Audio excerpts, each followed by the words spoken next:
Jake Stach is a well-known name, not just in Minot, but also in the hockey community, as a longtime referee.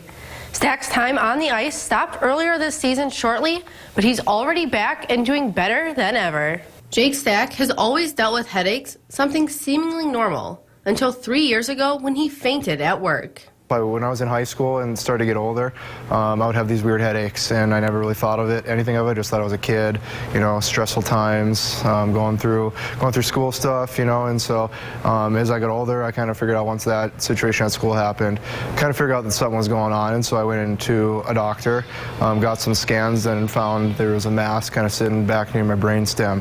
In the fall of 2022, he went back for scans in Fargo when his doctors told him the mass was growing. So he decided it was time for the surgery. The Friday before Christmas, Stach successfully had the benign mass removed, and after spending 3 nights in the hospital, he was discharged. It was about a week of kind of laying low at my house, not doing a whole lot. And then after about a week, I was just like, you know what, I'm ready to be back at it. And so I started to get up and move again, and then I was lucky enough to continue reffing, and I was back at school after Christmas break, and it was just great to be back reffing and seeing my kids at school. It was kind of, like I said, motivated me to challenge myself and push myself to get better and get back to normal life. Just 10 days after brain surgery, Stach returned to the ice to referee a Minot Minotauros game. I remember actually the funniest thing about it was, you know, I felt like I tried my best to stay in pretty good shape. You know, I work hard in that aspect of it, and I went down the locker room, I was pretty nervous. It was kind of my first go at, you know, something of that level, that speed. And I remember I was mentally ready to go, and about 10 minutes before the game started, I put on my helmet, and I still had a pretty good scar on the left side of my head where it was, and I couldn't put my helmet on.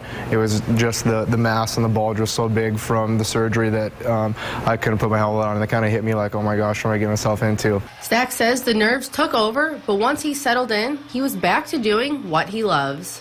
You know, not questioning myself if I was ready for it, but, you know, it was just, for me, it was in the back of my mind, like, what if I would get hit in the head, what if I would fall, you know, something like that. People are, especially at that level, are moving so quick, but just had belief in myself. I was ready to be back out there. For me, it was almost like a test, you know. I could either sit there and feel sorry for myself, or I could go out there and do what I love to do and work hard at it.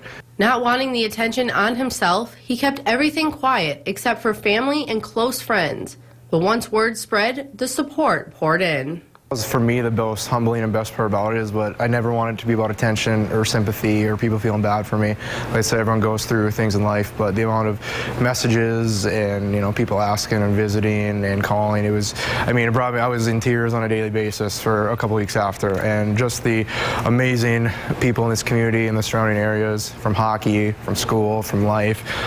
It was mind-blowing to me, just the amount of support I had from all aspects, all corners of my life, and it just made me truly realize and just how lucky of a person I am, and I couldn't be more grateful for everybody. Stach says he has no restrictions when it comes to reffing and is still working on building up his stamina.